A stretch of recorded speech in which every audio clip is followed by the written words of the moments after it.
దిద్దుకొని క్రమశిక్షణ నేర్చుకుంటున్నాం. దేవుని వాక్యం వినాలి, దాన్ని గైకొనాలి. దేవుని వాక్యం కానీ కూడా గొప్ప లాభము కలుగుతుంది. కీర్తనాకారుకుంటున్నాం, దేవుని వాక్యం దివారాత్రులు ధ్యానిస్తే పాపం నుండి విడిచబడతావు, పరిశుద్ధ దైవము పొందుతావు. వాక్యం నీ హృదయంలో సమృద్ధిగా ఉంటే నీవు ఇక అతిక్రమం చేయవు. నీవు కుడికి కానీ ఎడము కానీ తొలగవు, నీ అడవులు జారవు, దేవులో చక్కగా కట్టబడతావు. రహస్య ప్రాపములు అంది ఈ సందేశం ద్వారా పరిశుద్ధాత్ముడు మనలో ప్రతి ఒక్కరిని సరిచేయాలని ప్రార్థిస్తున్నాం. పాపములు ఎన్నో రకములు. కొందరు అందరి ముందు ప్రత్యక్షంగా పాపం చేస్తారు, కొందరు ఎవరికి తెలియకుండా పరోక్షంగా రహస్యంగా చేస్తారు. పాపం ప్రత్యక్షంగా చేసినా రహస్యంగా చేసినా అది పాపమే. పాపంలో ఒక శిక్ష తప్పించుకోలేవు. రహస్యంగా పాపం చేసి దేవుని కన్నులో కప్పలేము. ఎందుకంటే మన దేవుడు చూస్తున్న దేవుడు. ఆయన అగ్నిజ్వాలల వంటి నేత్రము గలవాడు. ఆయన కన్నులకు మరుగనేది ఏదీ లేదు. ఆయన హృదయాంతరంగంలో ప్రదర్శించేవాడు, అంతర్యములను పరీక్షించే దేవుడు. బయటకు కనపడే పాపములే పాపాలని మనం అనుకుంటాము, కానీ మనలో కనపడకుండా హృదయంలో చోటు చేసుకుని మన ఆత్మీయ జీవితమును పాటు చేసే పాపములే రహస్య పాపములు.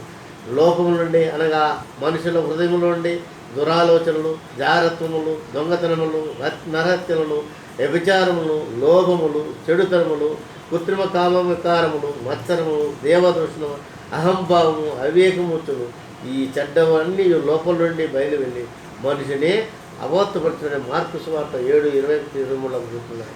అందుకే దావీదు భక్తుడు, నేను రచించిన కీర్తనలు తన పొరపాటును కనుగొని వాడేవాడు. నేను రహస్యంగా చేసిన తప్పులు క్షమించి నన్ను నిర్దోషిగా తీర్చమని అడుగుతున్నాను. నేను దురాభిమాన ప్రభావంలో పడకుండా నన్ను ఆపమని దేవుని ప్రార్థిస్తున్నాను. అధిక ద్రోహము చేయకుండా నన్ను ఆపమని దేవుని వేడుకుంటున్నాను. ఇతరుల పొరపాట్లు తేలిగ్గా గుర్తిస్తాము, కానీ మన పొరపాట్లు మనం కనిపించవు. తప్పులు ఎన్నువారు తమ తప్పులు ఎరుగురు. దేవుని వాక్యం అనే అర్థంలో మనం తప్పులు సరి చేసుకోవాలి. 19వ కీర్తనలో దావీదు భక్తులు రహస్య పాపంలో, పొరపాట్లు, దురాభ పాపం, అధిక ద్రోహం అంటున్నాడు. తప్పులు ఇవన్నీ ఇన్ని రకముల. ఒకడు భయంకరంగా మద్యం సీసా పట్టుకుని త్రాగి నర్రోడ్డు మీద అల్లరి చేస్తున్నాడు. మరి ఒకడు పరిశుద్ధుడనే ముసుగులో పాపం చేస్తున్నాడు. తెల్లని నిలువుటంగి ధరించి దేవుని వాక్యం బోధిస్తూనే చీకటి పడగానే తలుపులు వించుకుని రహస్యంగా ఎవరికి కనపడకుండా త్రాగుతున్నాడు. ఎంత భయంకరము! అందుకే దావీదు, నేను రహస్యంగా చేసిన పాపములను క్షమించమని ప్రార్థిస్తున్నాను. చాలామంది భక్తి నటిస్తారు, కానీ భక్తిలో శక్తిని ఆశించరు. సున్నము కొట్టిన సమాధుల్లో వెలుపల సంగ్రహముగా అవ్వడుతూ లోపలంతా పులుతో నింపబడి ఉంటున్నారు. పైకి పరిశుద్ధులనే ఉంటూ రహస్యంగా పాపం చేస్తారు. దేవుని వాక్యం 2 అంచెలుల ఆత్మకడ్డం అని బోధించే వారికి, వినేవారికి సరిచేస్తుంది.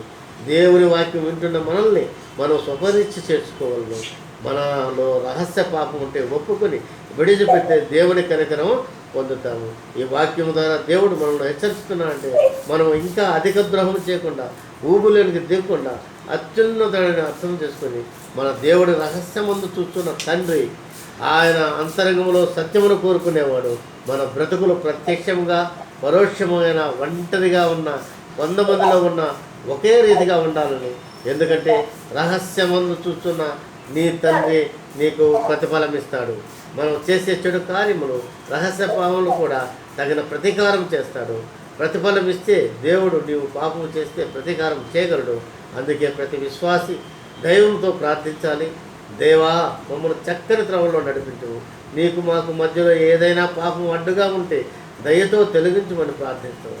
ఉదయకాలం లేచినప్పుడు యేసు రక్తము కనుగొనాలి. ఈరోజు నీ రక్త ప్రోషణ నాకు దయచేయమని ప్రార్థించాలి. యేసు రక్తము సమస్తమైన దుర్నీతి నుండి మనల్ని పవిత్రులుగా చేస్తుంది. కొన్నిసార్లు మనం చిన్న పాపం అని అనుకుంటాము, కానీ ఆ చిన్న పాపమే నీకు పెద్ద శాపంగా మారుతుంది. పాపపు ఆలోచనలు నీలో ప్రవేశకుండా ఉండాలంటే నేను దైవభక్తి కలిగి ఉండాలి. అందువల్ల దేవుడు ఈ ప్రకటన గ్రంథంలో మనం చూసినట్లు జాగ్రత్త పడాలి. నీ క్రియలు నేనెరుగుదును. నువ్వు చల్లగానైనను వెచ్చగానైనా లేవు. నువ్వు చల్లగానైనా వెచ్చగానైనా ఉండిన మేలు. నువ్వు వెచ్చగానైనా చల్లగానైనా ఉండక నువ్వెచ్చగా ఉన్నావు కనుక నేను నిన్ను నాట్లోనే ఉమ్మివేయవద్దిస్తున్నాను. జాగ్రత్త. పరిశుద్ధాత్మ శక్తి ద్వారా మనం పాపమును ఎదిరించాలి. అటువంటి రహస్య పాపంలో మనం లేకుండా మనం సరిచూసుకునేదానికి ఈరోజు ఉపవాస ప్రార్థనలో మనం గుర్తిస్తున్నాము.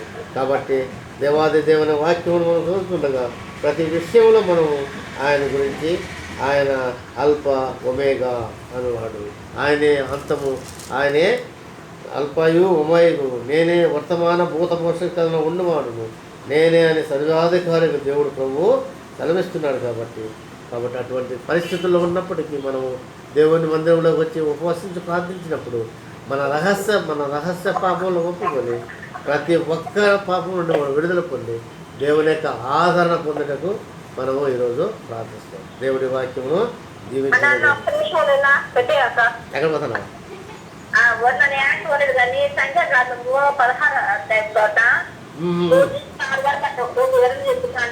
ఏంటండి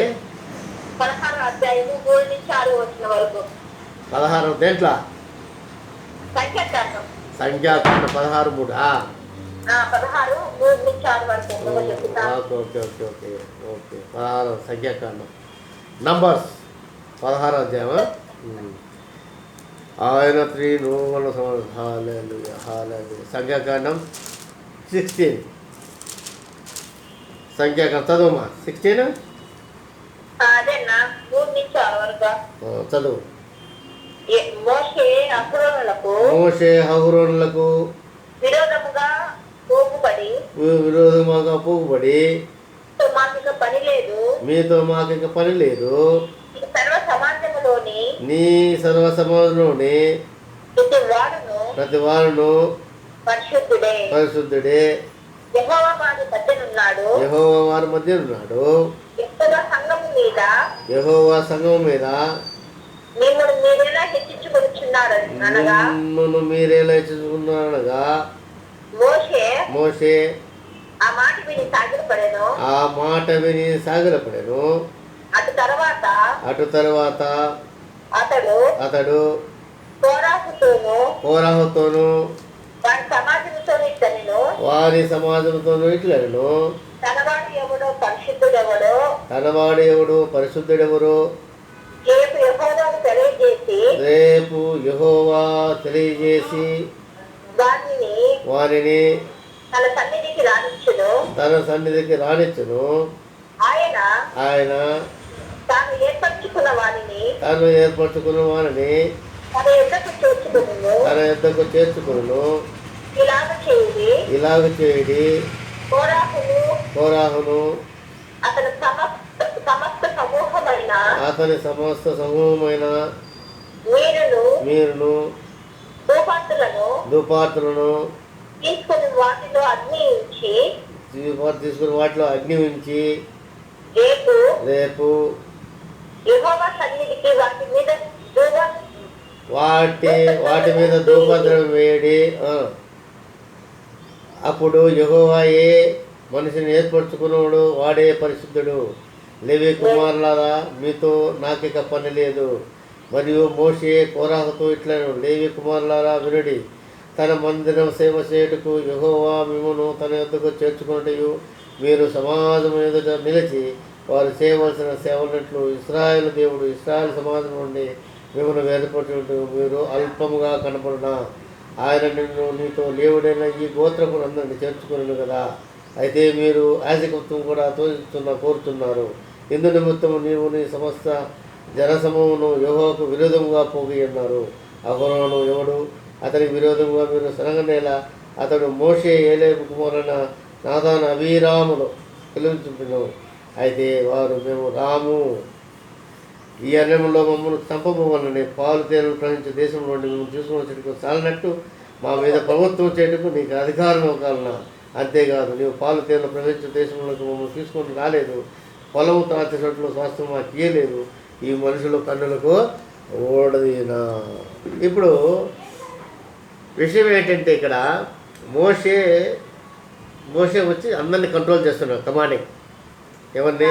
అహరోను ఇలా యాజకులను వీళ్ళందరినీ చేస్తున్నారు. ఇప్పుడు వీళ్ళలో భేదం వచ్చింది. ఫస్ట్ భేదం ఎవరిలో వచ్చింది? చూసినట్లయితే మిరియంలో వచ్చింది. మిరియం ఏమంటుంది?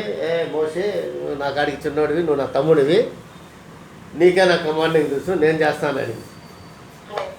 అప్పుడు ఏం చేస్తున్నాడు ప్రభు యెహోవా ఎవరు నేర్పరచుకున్నాడు కమాండర్గా ఉండేదానికి?